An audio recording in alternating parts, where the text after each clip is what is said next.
कविता की शादी शहर के एक मध्यम वर्गीय परिवार में हुई थी। वो पढ़ाई में तेज थी, एमबीए किया था और हमेशा से उसका सपना था कि एक बड़ी कंपनी में नौकरी करे, अपनी पहचान बनाए। लेकिन घर वालों ने पढ़ाई पूरी होते ही शादी करवा दी। कविता ने सोचा कोई बात नहीं, शादी के बाद नौकरी कर लूंगी, सपनों को रोकना नहीं है। शादी के कुछ हफ्ते बाद ही उसने इंटरव्यू देने शुरू कर दिए। किस्मत ने भी उसका साथ दिया। उसे जल्दी एक बड़ी कंपनी में ऑफर लेटर मिल गया। वो खुशी खुशी सास के पास पहुंची और बोली, माँ जी, मुझे जॉब मिल गई, बहुत ही अच्छी कंपनी है। लेकिन सास का चेहरा कठोर हो गया। उन्होंने ठंडी आवाज में कहा, हमारी बहू घर से बाहर काम नहीं करेगी। घर की बहू अगर बाहर निकलेगी तो लोग क्या कहेंगे?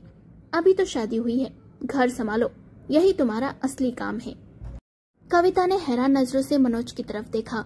उम्मीद थी कि उसका पति उसका साथ देगा, लेकिन मनोज चुपचाप खड़ा रहा, उसके होंठ हिले तक नहीं। कविता का दिल टूट गया। उसने सोचा, काश मनोज मेरी तरफदारी कर लेते, माँ जी को समझा देती, पर शायद मेरा सपना सपना ही रह गया। उस दिन से उसने अपने मन की चाहत दबा दी। सुबह से रात तक घर का काम, सास ससुर की सेवा, यही उसकी दिनचर्या थी। मनोज घर के और बाकी कामों में उसकी मदद करता, लेकिन माँ बाप के सामने हमेशा मौन रहता। एक दिन सब कुछ बदल गया। मनोज की नौकरी अचानक चली गई। कुछ ही महीनों में घर में तंगी शुरू हो गई।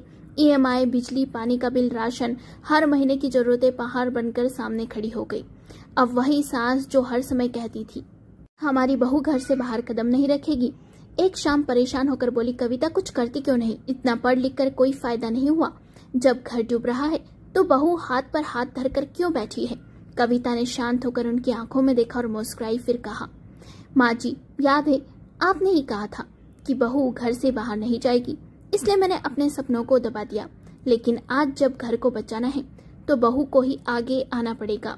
अब मेरी पढ़ाई और मेहनत ही इस घर का सहारा बनेगी। सास चुप रह गई। कविता ने हार नहीं मानी। उसने दोबारा इंटरव्यू देने शुरू किए। सिर्फ 15 दिन के अंदर उसे नौकरी मिल गई। वो दिन रात मेहनत करने लगी। 3 महीनों के भीतर ही घर की हालत बदल गई।